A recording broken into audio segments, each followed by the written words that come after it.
अस्सलामु अलैकुम रहमतुल्लाहि व बरकातहू। बच्चों, मैं Nasheman Begum, assistant teacher, government higher primary Urdu boys school Hade Shidenur, Byadgi taluka, ज़िला हाविरी से। बच्चों, हम साइंस के मजमून छठी जमात के यूनिट 2 ग़िज़ा के अज्जा के बारे में आज हम चर्चा करेंगे। बच्चों, पिछली जमात में आपने तग़ज़िया के बारे में पढ़ा था। तग़ज़िया यानी कि तमाम जानदार अपनी बक़ा और नशोनुमा के लिए ग़िज़ा का इस्तेमाल करते हैं, जिसे हम तग़ज़िया कहते हैं। अज्ज़ाए तग़ज़िया यानी कि न्यूट्रिएंट्स। तग़ज़िया मुख्तलिफ अज्ज़ा पर मुश्तमल होती है, जिसे अज्ज़ाए तग़ज़ियात या फिर न्यूट्रिएंट्स कहते हैं, जिनमें कार्बोहाइड्रेट, चर्बीदार अशिया, प्रोटीन, विटामिन, मादनियात और इनके अलावा तग़ज़ियाई रेशे और पानी भी शामिल हैं। तग़ज़ियाई अज्ज़ा में सबसे पहले हम कार्बोहाइड्रेट्स को लेते हैं, जो कि तवानाई फराहम करने वाली ग़िज़ा हैं। मिसाल के तौर पर चावल, बाजरा, गेहूँ, आलू, गन्ना, शकरकंद, मक्की जवार, पपीता, तरबूज और आम शामिल हैं।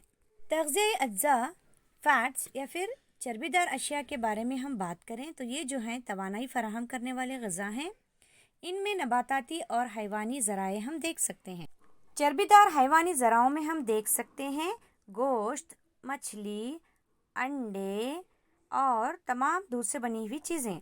नबाताती ज़राओं में हम मुख्तलिफ़ किस्म के तेलों को देख सकते हैं, जैसे कि मकई का तेल, नारियल का तेल, सरसों का तेल, सूरजमुखी का तेल, तिल का तेल, मूंगफली का तेल वगैरह। चलिए बच्चों, आगे बढ़ते हैं और बात करते हैं प्रोटीन की। प्रोटीन हमारे जिस्म की मरम्मत और नशोनुमा के लिए बहुत ज़रूरी होती है। प्रोटीन पर मुश्तमल ग़िज़ाएँ उमूमन बॉडी बिल्डर्स भी कहलाती हैं। ये नबाताती और हैवानी ज़राओं से हमें हासिल होते हैं। नबाताती ज़राओं में हम दाल, मूंग, चना, राजमा, सोयाबीन, मटर देख सकते हैं। इसी तरह से हैवानी ज़राए जैसे कि अंडे, मछली, गोश्त, पनीर, दूध की बनी हुई तमाम ग़िज़ाओं में भी प्रोटीन मौजूद होता है। बच्चों, अब बारी आती है विटामिन्स या फिर हयातीन्स की। विटामिन हमारे जिस्म की बीमारियों से हिफाजत करते हैं। विटामिन्स हमारी आँखों, हड्डियों, दांतों और मसोड़ों को सेहतमंद रखते हैं। बच्चों, ये विटामिन्स मुख्तलिफ़ किस्म के होते हैं और मुख्तलिफ़ नामों से जाने जाते हैं। मसलन vitamin A, vitamin B, vitamin C, vitamin D, vitamin E और विटामिन के। ये तमाम विटामिन्स की मुख्तलिफ़ किस्में हैं। चलिए हम बात करते हैं इनके ज़राओं की।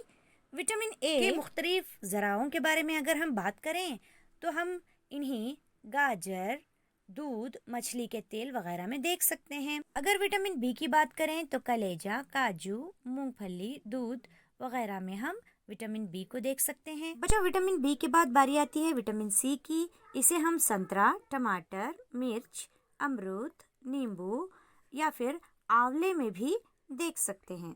विटामिन डी के ज़राओं में अंडे, मछली, दूध से बनी हुई तमाम चीज़ें, मटर वगैरह देख सकते हैं।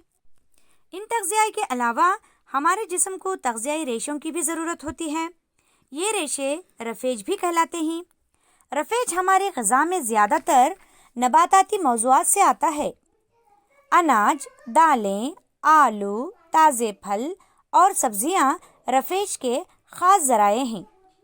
रफ़ेज जिस्म को किसी भी तरह का तग़ज़ियाई फ़राहम नहीं करता, मगर ये ग़िज़ा का लाज़िमी जुज़ है, जो हमारी ग़िज़ा की मिक़दार में इजाफ़ा करता है और गैर हज़म ग़िज़ा से छुटकारा पाने से हमारे जिस्म की मदद करता है। बच्चों, इन तमाम के अलावा मादनियात हमारे जिस्म में अहम किरदार अदा करते हैं। जिस्म को मादनियात बहुत कम मिक़दार में दरकार होते ही हर एक मादनियात जिस्म की मुनासिब नशोनुमा और अच्छी सेहत के लिए ज़रूरी होते हैं। बच्चों, हम ऐसे मादनियात की बात करें जो हमारे जिस्म में बहुत ज़रूरी हैं, तो उनमें सबसे पहले आयोडीन, आयरन, कैल्शियम और फास्फोरस देख सकते हैं। आइए बच्चों, हम अब आयोडीन के ज़राओं की बात करें। अंडे, नमक, समुद्री ग़िज़ाएँ, फल, दूध को खाकर हम آیوڈین کی کمی ہمارے جسم میں دور کر سکتے ہیں۔ اسی طرح سے دال، دانے، کیلا، دودھ سے بنی غذائیں اور انڈے بھی کھا کر ہم فاسفورس کی کمی کو دور کر سکتے ہیں۔ اسی طرح لوہے یا آئرن کی کمی کو دور کرنے کے لیے ہری سبزیاں، گوشت، تازے پھل، تازے سبزیاں استعمال کر کے لوہے کی کمی کو دور کیا جا سکتا ہے۔ اسی طرح دودھ سے بنی چیزیں، انڈوں کا استعمال کر کے کیلشیم کی کمی کو دور کیا جا سکتا ہے۔ بچوں، اب ہم جانیں گے متوازن خوراک یا بیلنس ڈائٹ کیا ہوتا ہے۔ بچوں، ہماری نشو و نما اور اچھی صحت برقرار رکھنے کے لیے ہماری خوراک میں وہ تمام تغذیائی مناسب مقدار میں موجود ہونے چاہیے جو ہمارے جسم کے لیے بے حد ضروری ہیں، نہ بہت زیادہ اور نہ بہت کم۔ عمر اور پیشے کے لحاظ سے متوازن غذا کا انتخاب کرنا چاہیے۔ بچوں، اب ہم معلومات حاصل کریں گے امراض خلت یا پھر جسے انگریزی میں ڈیفیشینسی ڈیسیزز کہا جاتا ہے۔ بچوں، یہ کیا زیادہ تغذیہ کی قلت کی وجہ سے ہمارے جسم میں بیماریاں پیدا ہو سکتی ہیں۔ وہ بیماریاں جو لمبے عرصے تک تغذیہ کی کمی کی وجہ سے پیدا ہوتی ہیں امراض خلت کہلاتی ہیں۔ اگر غذا میں لمبے عرصے تک پروٹین اور کاربوہائیڈریٹ دونوں کی قلت ہو جائے تو نشو و نما مکمل طور پر رک جاتی ہے۔ ایسا شخص بہت دبلا پتلا اور اس قدر کمزور ہو جاتا ہے وہ چلنے پھرنے کے قابل نہیں رہ پاتا۔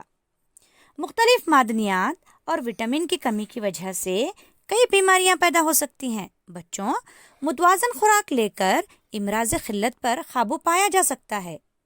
آئیے بچوں، اب ہم دیکھیں مختلف تغذیات کی کمی سے ہمیں کون سی بیماری سے دوچار ہونا پڑتا ہے۔ بچوں، پروٹین کی کمی سے ہمیں کواشیئر جیسی بیماری کا شکار ہونا پڑتا ہے اور اسی طرح سے کاربوہائیڈریٹ کی کمی سے ہمیں مرازمس جیسی بیماری ہو جاتی ہے۔ اگر ہم وٹامن اور معدنیات کی کمی سے ہونے والی کچھ بیماریوں کو دیکھیں تو سب سے پہلے وٹامن اے کی کمی سے نگاہ کی خرابی یا پھر رات کا اندھا پن ہو جاتا ہے۔ وٹامن B1 کی کمی سے بیری بیری کی بیماری آتی ہے اور وٹامن سی کی کمی سے اسکروی کی بیماری آتی ہے۔ وٹامن ڈی کی کمی سے ریکٹس کی بیماری کا شکار ہو جاتے ہیں۔ بچوں، کیلشیم کی کمی سے جسم میں ہڈیاں اور دانت کمزور ہو جاتے ہیں۔ آیوڈین کی کمی سے گینگوا یا پھر گائٹر کے مرض میں مبتلا ہو جاتے ہیں۔ اسی طرح سے جسم میں لوہا یا پھر آئرن کی کمی سے اینیمیا کا شکار ہونا پڑتا ہے۔ بچوں، آج کے لیے بس اتنا ہی۔ آج ہم نے تغذیہ، اجزائے تغذیہ، ان کے ذرائع، متوازن خوراک اور امراض خلت کے بارے میں معلومات حاصل کی۔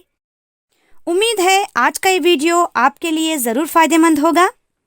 آپ کے اصلاحات ضرور کمنٹس کریں اور چینل کو ضرور سبسکرائب کریں تاکہ ہم اور بہتر آپ کے لیے کر سکیں۔ تو بچوں، پھر ملیں گے اگلے ویڈیو میں ایک نئی معلومات کے ساتھ۔ تب تک کے لیے اللہ حافظ، جزاک اللہ خیر۔